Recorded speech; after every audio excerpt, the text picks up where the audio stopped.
mësojnë në një lidhje të drejtë për drejtë me gazetarin Adi Qaili, cili na raporton direkt nga Shkupi. Përshëndetje Adi. Përshëndetje Kushtin. Adi, dje ditë e gjatë po besoj edhe për ty edhe për të gjithë kolegët tjerë gazetarë, si shkoi dita e djeshme e zgjedhjeve, cilat ishin faktikisht barvajtja cila ishte, kishte incidente dhe si rodhi rezultati? Me si përmanim vetën, duke qenë se kemi pasur pas vetim 15 orë në televizonin Instagram, maraton në studios e hapur dhe Penedikon ka hapur të gjithë procesin që është zhvilluar. Incidente nuk ka pasur, duke qenë se është ndërtuar se mund të ketë goxha probleme, por në masat të shtuara të policisë, gjithçka shkoi në rregull dhe nuk ka pasur nevojë as për prishje të rendit të qetësisë. Vetëm rastet kur është përpikur fotografimi i votës ose agjitim tek elektorati, këto dy pika vetëm. Po, faktikisht, Adi, sa komuna shqiptare kanë qenë dje dhe sa prej tyre faktikisht u fituan pra nga të njëjtat parti dhe cili është rezultati deri më tani? Çka dihet, kush ka dalë fitues dhe kush ka humbur më shumë? Në fakt sa i përket rezultateve, koalicioni Vëmëro Domones nga 80 komuna ka marrë 53, pastaj në rënd të dytë është koalicioni Vlen i shqiptarëve që janë në pushtet, që ka marrë 9 komuna. Koalicioni LSDM-s opozitarja Maqedonase ka marrë 8 komuna, koalicioni opozitari shqiptarëve AKI ka marrë 5 dhe një parti tjetër 1 komunë. Rezultatet paka shumë kanë qenë befasuese nga vetë Vëmëro, e cila ka marrë pothuajse 2/3 e komunave që janë 80 komuna në gjithë vendin tonë dhe qyteti i Shkupit që është i ndarë në 10 njësti administrative. Por sa i përket garës ndërmjet partive shqiptare të pozitës dhe opozitës, gara shumë e fortë ka qenë në Çajir, ku është cilësuar edhe si referendumi 2 partive matja e forcave të pushtetit dhe opozitës, edhe pse ka qenë vetëm për komunë si pushtet lokal, por këtu ka fituar kandidati e Vlenit Izet Mexhiti me 51% votues apo 15.000 vota, ndërsa Bujara Osmani ka marrë në 13.000 vota nga AKI.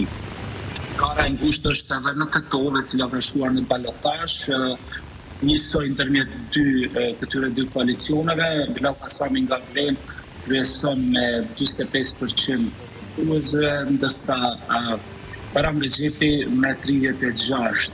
Këtu fatkeqësisht du të them që votat e maqedonësve do të përcaktojnë votuesin shqiptar në rreth të dy, duke qenë se aty do diferenca, por njësoj ndodh në Kumanov, ku ka pasur kanë shkuar në balotazh 2 kandidatë maqedonas, kandidati shqiptar nga AKI për shumë pak vota nuk ka arritur të futet në balotazh dhe gjenda theksohet se këtu votat e shqiptarëve edhe në rrethin e 2 do të përcaktojnë fituesin në komunën e Kumanovës.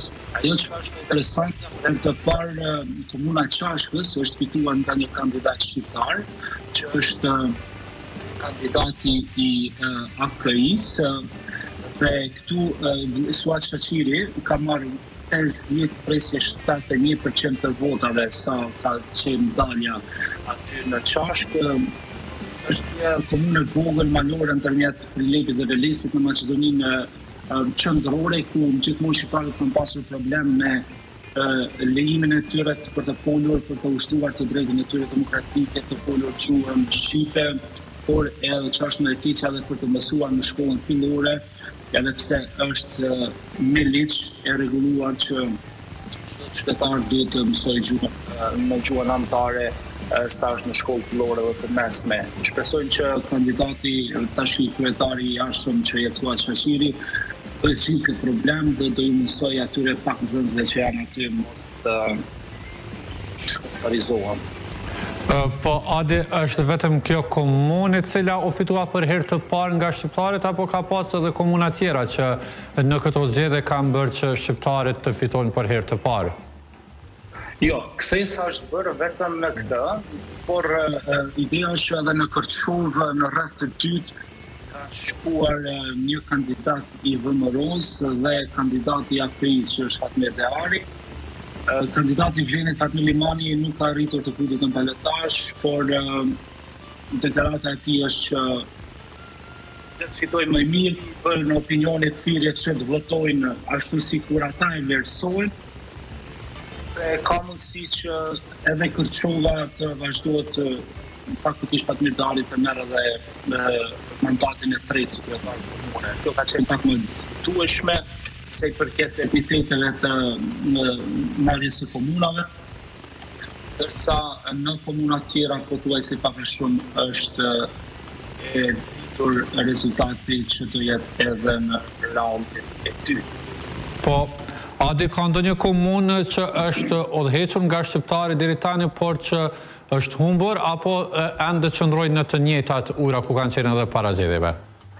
Jo, ato po kësha. Rreziku më i madh është te Kërçova. Tjerat janë të gjitha siç kanë qenë. Në Kërçovë tash në balotazh përcaktohet se a do vazhdon kryetari aktual i komunës që është shqiptar apo të merret nga VMRO permanent.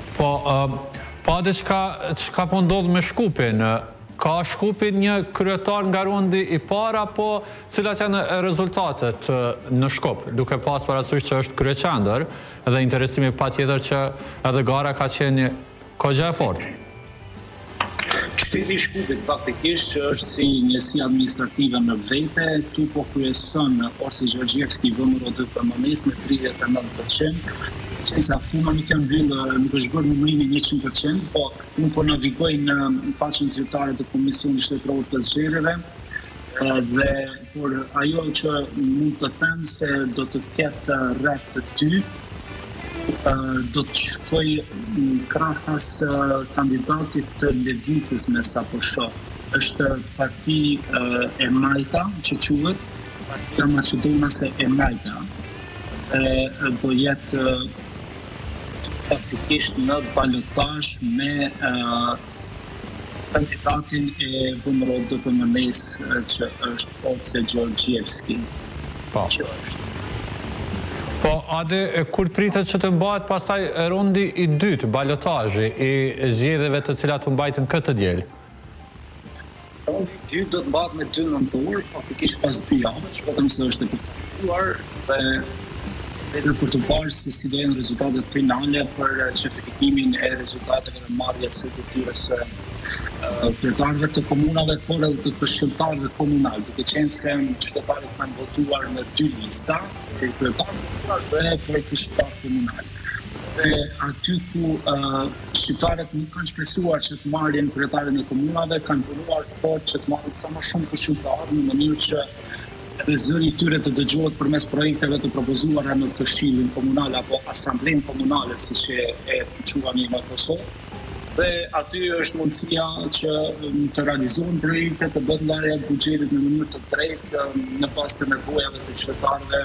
Ne po flasim në shqiptar Maqedonas, por ideja është të që njësoj shkelin në për ato balta, në për ato gropa, kanë mungesë kanalizimi, shfatkeqësisht po e them se në shembull 21 edhe ne akoma kërkojmë të bëhet kanalizimi, asfaltimi ose diçka tjetër, kurse të tjerët flasin për digitalizim, flasin për inteligjencë artificiale e kështu me radhë. Po, Adi, faleminderit shumë për këtë lidhje të drejtë për drejtë nga Shkupi. Faleminderit juve.